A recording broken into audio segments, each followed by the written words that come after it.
Hello, Chiefs Kingdom, and welcome to MKE CHIEFScast live from the Wolf Den Special Edition, where we are joined by a very special guest. As always, I'm Josh. And I'm Chris. On with us today, we have Pete Sweeney, editor-in-chief and lead Kansas City Chiefs writer at Arrowhead Pride. And thank you guys for having me on the show. I appreciate it. Yeah, absolutely. Yeah, thanks for coming on. As always, we're presented by Complete Weddings and Events, your leading provider of photo, video, DJ, photo booth lighting, and coordination services. And also this week, we are sponsored by Chris Rao Art. Visit chrisraoart.com for more pieces like what's behind me. And let's go ahead and get into work with this. So we have a thing that we do every single week where we turn the football week into a song. And so tonight we're going to get really interesting. I know that you guys did a thing where you made Christmas movie posters. Were you part of that? Pete, were you part of that? Oh, I'm sorry. The Christmas movie posters? I was not. No, I did not see the Christmas movie posters, but you had mentioned the songs in the email. So I'm into the songs. I think it's a great idea, by the way. Okay, super. So we're going to jump right into making this season as a playlist. We're going to go through 19 weeks, which are bye weeks, and the first divisional playoff opponent for the playoffs. So we're going to have this 19-track playlist. We're going to put this out on Spotify. We're going to be authentic here. So let's look at this season if it was a playlist. So I'm going to jump right into week one. We were playing the Houston Texans. And so the first thing that came to my mind, remember in the early 2000s, there was a guy named Houston. He did all kinds of stuff with Chingy and Nelly and all of that. He had a song called I Like That. True blue, one-hit wonder. The song was awesome. I wanted to think about Houston. So week one, we had Houston. I Like That. We obviously won that game. And I like that. So getting into week two. This was the one time that we had to get into some of the extra coverage. We went overtime against the LA Chargers, not from San Diego. We screw that up all the time. As far as I'm concerned, they're still from San Diego, and Dean Spanos can't get a stadium put anywhere. So we went with BTO, taking care of business, because we were working overtime, if you will. So I had a lot of fun with week three, which was against the Baltimore Ravens, and I decided to dig into the Bob Marley bag for this one. So we went with Three Little Birds because everything was going to be okay. That was the game at the beginning of the season that I think everybody looked at as Lamar Jackson coming off of his MVP season could potentially give us trouble, but we didn't worry about a single thing because every little thing was going to be all right. And we had Three Little Birds, one for each of the times that Mahomes has beaten Lamar Jackson. So moving on to week four, we were playing the New England Patriots. And so I decided to try and go, what's the way that you can cut down to a Boston person's, absolute core, since the Patriots have been kind of our nemesis for a number of years. And so I thought, well, what's a venerable Boston band? I don't know, Aerosmith. So the train kept it rolling all night long, and we went ahead and rolled right through the Patriots on that one. So number four was Train Kept It Rolling by Aerosmith. Number five, I'm going to have a family-friendly version and then also a non-family-friendly version for this one. Ooh. This was, of course, the weekend that we lost to the Las Vegas, no longer Oakland Raiders. We messed that one up all the time as well. We're not really sorry about that either. So we're a bunch of 90s kids that grew up with Marty Ball, and there was this song that popped up in the late 90s called Better Days by a group called Citizen King. I seen Better Days, and that's really how I thought about that game. We'd seen Better Days. We could have gotten a win out of that in Arrowhead. It was unfortunate to lose at home. But the real language that I was using that day, the non-family-friendly version, is a song by Blink-182 called Family Reunion. I won't say any of the lyrics because we really can't. But look that one up, and you'll see exactly how I felt about that game. Chris, why don't you go ahead and take us from week six? So, yeah, week six against the Bills, we're going to go with Born to Run by Bruce Springsteen, which, ironically, Mitchell Schwartz going out of that game turned the offensive line to this juggernaut in the running game with Nick Allegretti, David Kilgore, and Mike Remmers. And we just literally ran roughshod over the Bills defense, which honestly was a good idea considering either quarterback early on in that game could really hit the broadside of a barn. So it's a good job on us changing up our strategy and beating the Bills with Clyde the Glide going off in that game. Week 7, beatdown of the Broncos. We decided to go with a song and album with a vulgar display of power, and that's "Walk" by Pantera. I mean, that was just, and plus I think we scored in all 3 phases of the game. Yeah. Pringle's return, Dan Sorensen basically watching Drew Lock stare down his receiver, and on the offense getting theirs as well. Now for the Jets, this was an interesting one, but the title is very, very proper for this one. So, "Drunk on a Plane" by Dierks Bentley. You can take that for what you will. If you want to consider this being the Jets being a drunk plane, or maybe they decided to get drunk on their way to Arrowhead and showed up in that instance. But really, that was probably the biggest no contest we've had all year, was against the Jets. And why in the world the Cleveland Browns and LA Rams couldn't figure that out the last 2 weeks, I don't know. But at least we did. On to week 9. Close game against the Panthers. We were going to go with "Ain't No Man" by the Avett Brothers, because we cannot cause us pain. That was actually a very efficient game too by Mahomes. I mean, if you go back and look at the stats, I mean, he threw for almost 400 yards in that game. I don't think he had 40 attempts in that game. It was very, very impressive game, and a tough game because the Panthers just threw everything and anything at us in that game. All right. So now on to the bye week. We're going to go with "Satisfaction" by the Rolling Stones. And it's not so much that we can't get no satisfaction. It's the fact that we got satisfaction.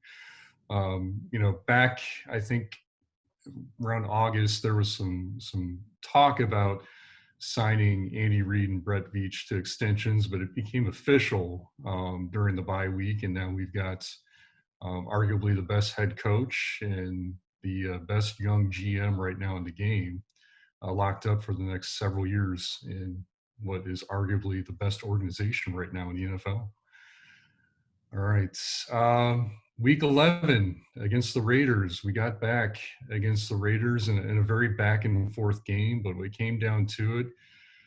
Hey, man, nice shot, Derek Carr, but you're not Patrick Mahomes. So we got filters, "Hey, man, nice shot." And when it was all said and done, Patrick Mahomes had the last laugh by going down and winning the game the last minute and a half. And then week 12 against the Buccaneers. Will this be the last time Patrick Mahomes will face Tom Brady? If so, nice to know you, Tom Brady. We're going to go with Incubus, "Nice to Know You" on that week. Really pretty classic matchups between those two, back when Brady was a Patriot. But, if we don't see the Tampa Bay Bucks in the Super Bowl this year, then we may never see Tom Brady again. So that's my list, Pete. Now it's on to you. Yes, I'll pick right up there at week 13, and it was the second matchup with the Denver Broncos. And this makes me think a lot about Patrick Mahomes and the matchup with Drew Lock. And I just feel like when you're going up against Mahomes and you have Lock, you're living on a prayer. So living on a prayer with Bon Jovi. And the Broncos had a prayer toward the end of the game, and they chucked it up right into the hands of Tyrann Mathieu. So that's how that went for them. Moving on to week 14, Miami Dolphins. And my song for this one, less about how the game went and more about the celebration of going back to Miami. This is a layup for me, "Going to Miami" by Will Smith. Will Smith has had a couple of songs that have hit, a lot of them that didn't, and "Going to Miami" was one of them that hit. And this was a celebration going back, and really an up and down game for the Chiefs, where the best part of it for them was the middle. They allowed Miami to crawl back in, but were able to shut it down at the end. Week 15, the New Orleans Saints, and similar to Notion, I think in this one for me, for Chris talking about Tom Brady, this feels like the one and only Mahomes-Breeze matchup we're going to get, unless you're a Chiefs fan that necessarily believes in Drew Brees. But at the beginning of that game, 0 for 7, and he had an interception. He got into it a little bit later, but he just did not look like the same Brees we're used to. I think this is the Saints' final chance here with Brees at the helm. Time of Your Life by Green Day. This is it. This is it for Drew Brees, and I hope he had the time of his life losing to Patrick Mahomes. And then week 16 last week, 14-1 now. We'll see if they get to 15-1, but this was their 14th win. And why not close it out for the games that have happened already with All We Do Is Win by DJ Khaled. I mean, yes, there's the one loss, but what has it been? 23, 24-1 over the last 400 and some odd days. So it feels that way for Kansas City. So that's my 4 games there for you. There we go. All right. So upcoming for week 17 against the Chargers, we're going back to Cali. Nice. And then of course we have after that the one bye week that's going to be given out to the AFC for the wild card. And I know that I'm going to be sitting wanting to watch football. So as Tom Petty said, the waiting is the hardest part. And then we know that we're going to have at least one game and then what would be the 19th week of playing football, which is our divisional playoff opponent. And I think there's only one thing that we have to do as fans of the Chiefs. We have to fight for our right to party. Good one. So that's our 19th song. I think we have a playlist full of bangers. So, Pete, before you go, the biggest question that I think that we have to ask is how many more tracks are going to be added to that? i.e., how does this season end for us?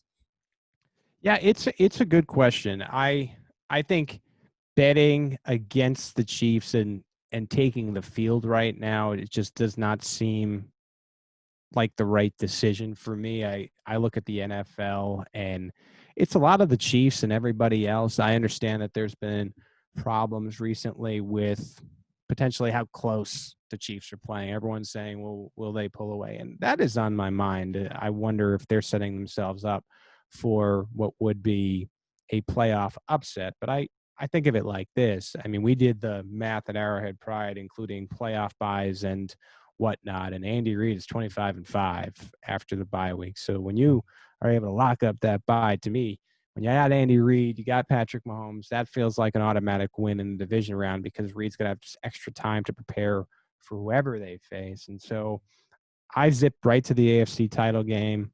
If it's not the Bills, I think it's probably the Ravens, and the Ravens might actually be better off this year because they play better as this underdog type of team. We saw last year they did not play well as the favorite. So if it's the Bills and Ravens, it sort of gives you pause, but I understand Allen. I understand Lamar Jackson.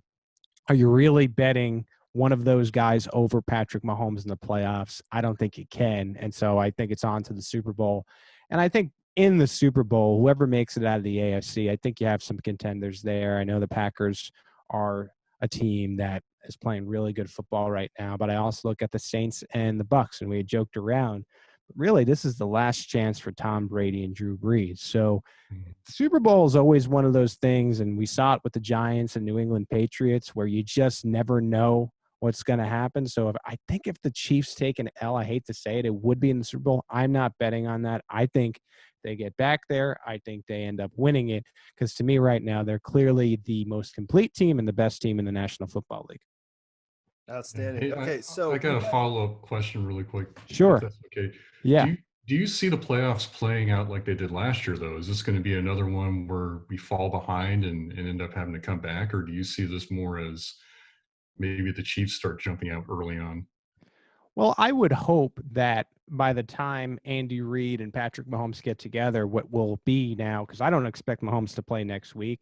I think over the next 3 weeks, they're going to hash it out. They're going to figure out what's going wrong with this offense. And meanwhile, I tend to think that the defense has played well, or maybe not well, but I should say better than they have these past couple of weeks. I thought last week was really impressive without having your starting linebackers, all 3 of them, and to go out and to hold Matt Ryan, who is a former MVP, not the same player necessarily, hold them to 14 points. I like the way the defense is playing. That you needed to see. I didn't necessarily need to see Patrick Mahomes go out and dominate. I know he can do that. So if the season is any indication, we'll get the Chiefs off to a lead, they'll blow it, and then they'll take it back. But if you believe what I believe, and that's the Chiefs are going to come out of this bye week fresh, and not only do they have players like Travis Kelce and Tyreek Hill, you talk to these guys all the time. One thing that they'll always tell you is we're not necessarily 100% until you get back to training camp again. When you got 3 weeks off your feet, you're going to get close to 100%. So not only are you playing the Chiefs, you're playing a fresh version of the Chiefs, and you're the only AFC team that is fresh. I think that's a major advantage. I think at least in that first game, they come out and roll that team, whoever it is, in the divisional round. Outstanding. So you mentioned the Ravens in the playoffs. So who doesn't make the playoffs from the AFC? Yeah, I guess that would end up leaving the Colts or the Titans out, I believe, if the Ravens were to make it. And a lot, I don't have the schedule in front of me, but a lot depends on how it goes next week in this final game. I know it's fortunate for the Chiefs to not have to really worry about that type of thing, but I could see, I guess I believe the Browns have the Steelers, if I'm not mistaken, in this next slate. And I think the Steelers have gotten their mojo back a little bit, and I could see them taking care of the Browns, and the Browns just being out of there. Again, depending on how the Colts do in this game. I don't have the exact tiebreakers in front of me. But, yeah, I would say the Ravens find their way to hold on there. And I guess if I had to pick, why not go with the Browns, who, again, I've always found a way to blow it. Why not the Browns? All right, speaking of throwaway situations, throwaway question for a throwaway division. Who wins the NFC East? Yes, I actually had this question on a podcast, so I'm better prepared for this one earlier today. So right now it's the Cowboys and the Giants playing, and then later at night it's the Washington football team against the Philadelphia Eagles. The Eagles are the only team that's out. So earlier in the day, I got the Cowboys over the Giants. Yep. This is actually Chiefs related. I think if Alex Smith plays, Washington is going to the playoffs. If Alex Smith doesn't play, and they're going with, I believe his name is Henneke or Hennessy, I'm not even exactly sure. They just released Haskins today. Yep. Then I think Philadelphia, how do you bet against Jalen Hurts, against someone who's a no-name guy? And granted, I understand Washington has a good defense, but I think the Eagles beat them. We're talking about a really mediocre team. So Alex plays Washington. Alex doesn't play. I think the Dallas Cowboys go. And the Cowboys might be the most interesting team because Andy Dalton is really playing for a starting job in the NFL. And if they win 1 or 2 playoff games, then he'll have one next year as Dak Prescott likely returns to the Cowboys. Yep. All right. One more yes/no question before you go. Mahomes MVP, yes or no? Oh, I'm sorry that I had to end on this note. I unfortunately believe that after yesterday's swing, there's going to be no way that the voters can push Mahomes because he's down in touchdowns, I believe, by 6. And Rodgers, as we were talking about with this wide open NFC, has to play next week. And I know it's going to be one more game, and it's not really going to feel fair. But Rodgers is going to be 9 or 10 touchdowns ahead with, it looks like, if he has a clean game, fewer interceptions. While I went into yesterday thinking it would be Patrick Mahomes, I'm going with Rodgers at this point. And what I will say here too, because I've been fortunate enough to do some national coverage. I do this national podcast every week. I've been doing some national picks, so I'm a little bit more on the pulse of even more than the Chiefs. I think there is that Chiefs Mahomes fatigue starting a little bit. You got a little bit with where you're starting to, I think, see the light coming through where the Chiefs are beginning to feel like the Patriots-esque. So I think when you have the voters, and the voters are not from Kansas City, they're from everywhere, right? So you have these voters, if they have any excuse to give it to somebody other than Patrick Mahomes, and I actually think there's a reasonable case here. So Rodgers wins the MVP, but maybe Patrick Mahomes wins the Super Bowl MVP. So we'll put it that way. Exactly. I personally live for the time when your team's the villain. It's great.